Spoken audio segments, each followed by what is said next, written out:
Our next journey takes us to a small school site here in Santa Cruz called Bayview Elementary. So let's give Bayview Elementary a round of applause. Hi, I'm Shelby Dong. I am a 5th grade teacher at Bayview. And my name is April Porterfield. I'm a teacher librarian at Bayview. And the rest of our team is Haley Lawton. She teaches 1st grade. And then Kristen Cameron is our Santa Cruz City Schools ELD instructional coach as well. So why we joined is we wanted to learn more about technology, bring it into the classroom. We have a lot of teachers at our site that are a little not confident with technology. Even coming from ourselves, we use technology, but it's also great to hear what other people are using. So this felt like a really good place for us to be. All right. And we've already talked about like what is digital literacy, and it was nice to have a solid amount of time to talk about what it was, what we're supposed to implement. And being a librarian, information literacy is something we talk about a lot. And so digital literacy was just expanding on that.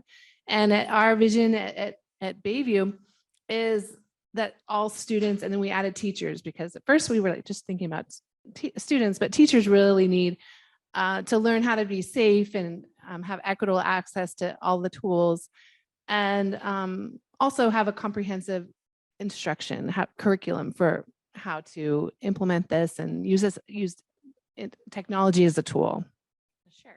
So we took as a school site, well, the 3 of us, we did our assessment. We came out as foundational, and we thought that our first place, if you can see on our screen, is participation needed to kind of catch up a little bit. And that was kind of with students and teachers. So that's where we thought, all right, we would choose to focus on for the school year and kind of throughout the next 3-ish years. So equity, we wanted to make sure that everybody had the equipment that they needed. Thankfully, our district's really great. And so every student has a Chromebook, teachers have technology. And then we wanted to make sure that technology was being used as well. We have all these TVs and stuff, and are we using them? So making sure that that was being used properly. Students are aware of what they can do. So like zooming in on screens and things like that. So being able to first start in that area, and then self-development as well. Students have the necessary technology to be successful. So other applications and things like that. And for instruction, we wanted to make sure that students really knew how to look at information with bias and figure out what was accurate. And we wanted to start developing a bank of lessons where all teachers in our school can start implementing a scope and sequence. I think that would be great from the top down, maybe for all Santa Cruz City Schools, having a solid scope and sequence from all the way from TK up till 12. Also, I know that there's work you'll hear about soon about digital portfolios, and I think that would be an excellent thing to have K-12 the same platform or whatever from all of our schools. And so utilizing technology, I know now we have our fabulous TVs where we can project, and kids can come up and do things with the TVs. It's pretty amazing. And then also finally on instruction is teaching kids how to use those Chromebooks correctly. Don't drop them, how to hold them, and how to use the information. And then for professional development, we wanted to establish peer mentoring. One, for us as leaders in our school with this through ShiftED, we want to be able to go into classrooms and help other teachers, as well as we kind of saw like as I teach 5th grade, and 5th grade's the highest at our school, but my kids are able to do so much. And we actually had a couple of the tech people come in and do like a 3rd through 5th grade assembly. And it was cool because my students were able to get up and also help with the other ones. And so not only us mentoring other teachers, but the students mentoring each other as well. And sometimes they learn better from each other, not just from us. So a professional development goal for us, as well as encouraging teachers to look for new professional development to go to, bring it into our schools and things like that. So we hope to kind of do a little bit more of that next year. So next steps for us, we want to continue to bridge the gap between access to technology with our students, families, and our staff. We want to make sure that students are understanding what tools they can do on the computer, as well as staff. And right now, Haley is our tech lead at our site, and she does a really good thing that she sends out tech tips in our staff bulletin every week, which is nice. So it's just to staff, and it's like, hey, here's this cool program or cool app that you can do. She gives a little blurb and access. And so I've seen a lot of things that I'm like, oh, I'm going to try that, and it's a lot of fun. So keep doing that, and making sure that we're bringing those things to our staff. All right. And then, like I said before, we really need to investigate and adopt a scope and sequence. And I know that there are probably some fabulous scope and sequences out there. So maybe that's our next step, is to figure those things out and really embed digital literacy and citizenship throughout the year, not just a one and done lesson. I know in our library, I make sure it's addressed, as at least one lesson, but I think it would be great to have teachers doing this all year long. And then align our digital portfolios, like I said before, and have a 3-year plan for getting those implemented.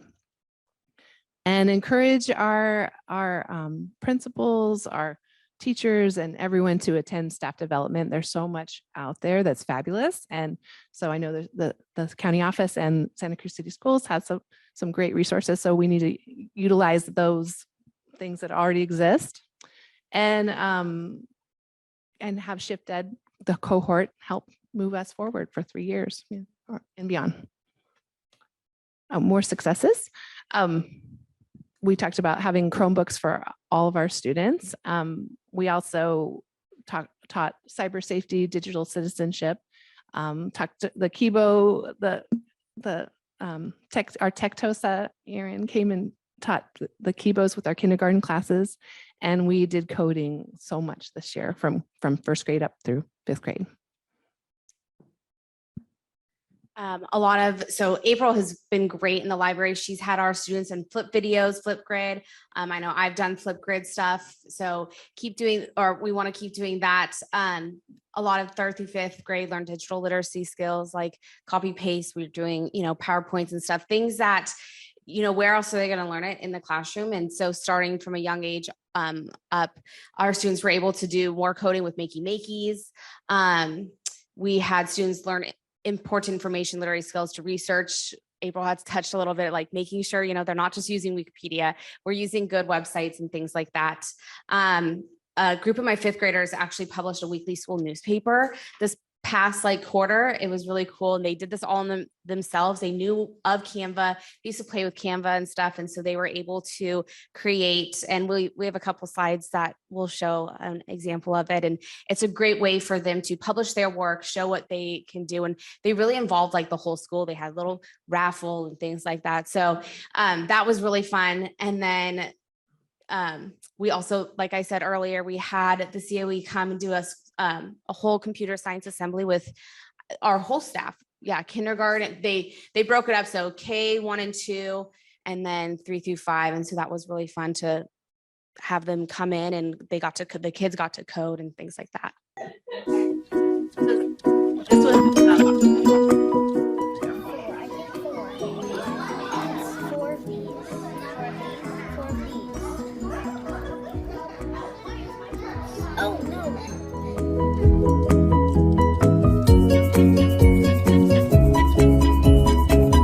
This was unplugged activity where they were doing robots and happy map.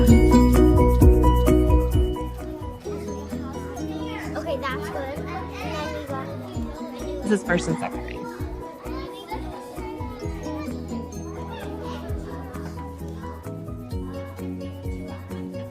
grade. We practice algorithms all year. So how to get to the library, how to get to the lunchroom. Here they are doing robots.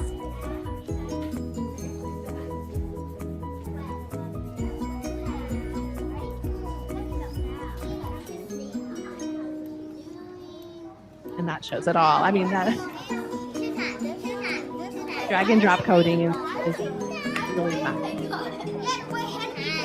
And I love that it's like, it doesn't matter what language you speak.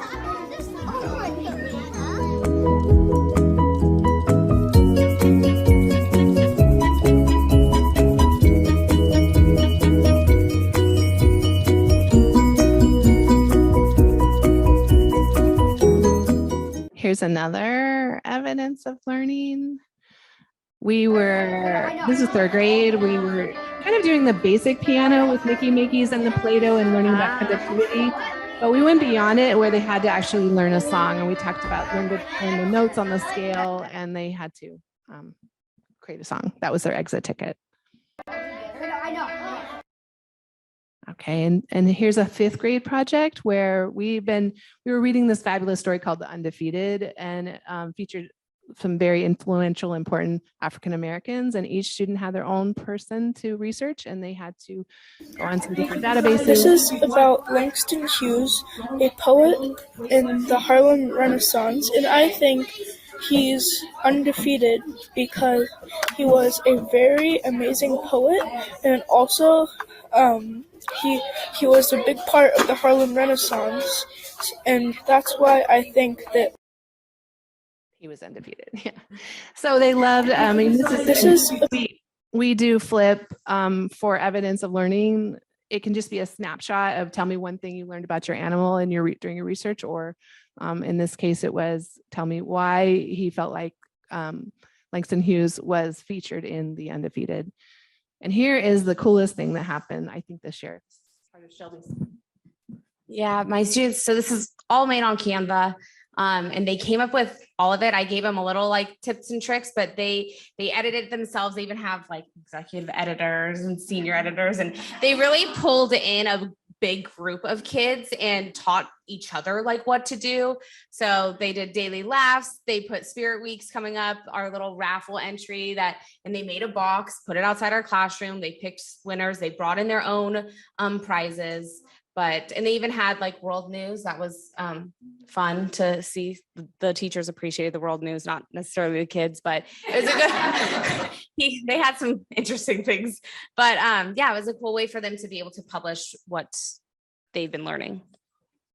And one thing about this was, it was definitely a student voice and student run, and the enthusiasm. They came in at recess, and normally we don't let kids on the computers at recess, but if they were writing something, they could. And they had this is weekly. So one of the stories was about recess and how it's been shortened. And they had some opinions about why like recess shouldn't be shortened. And so they wrote up an article about it. And, Ms. Golder may or may not have appreciated the article, but it was, a student voice. And then the excitement that came out of this was like something I haven't seen in a long time. So. But I think, yeah. But overall reflection is we feel really grateful to be here and was able to learn from a lot of people. I think every time we logged into Zoom, there was always something I came out with. And I was like, okay, I want to try that in my classroom just from hearing from other educators. So getting that portion of being able to speak with each other, and even just like Galt's just down the street, but learning what they're doing is really like, we don't get that chance sometimes. So that was really awesome. And it really had us focus on our next steps, because we've come so far, from teaching 30 years ago, having teachers open their email to, feeling like now we all have computers and we're doing so much great stuff with it, but feeling like we're still emerging. Technology is going so far and we're emerging still. So we need to kind of get to proficiency. And this at least helped us develop a roadmap for getting there. So I appreciate the time we've had to work on that roadmap. Thank you. All right, let's give Bayview a hand. Great job. Thank you. Wonderful stuff. And you saw all the amazing things that's been happening probably over the last few years. These are great things, but sometimes if you don't have a plan or strategy, they become random apps of technology. And now there's ways to organize these and strategize these and communicate them through a roadmap. And so that's the idea, is we do not want the random apps of technology. We want to align to specific skills and competencies that are research-based. And that's what ShiftED has been doing. So thank you for our wonderful friends at Bayview.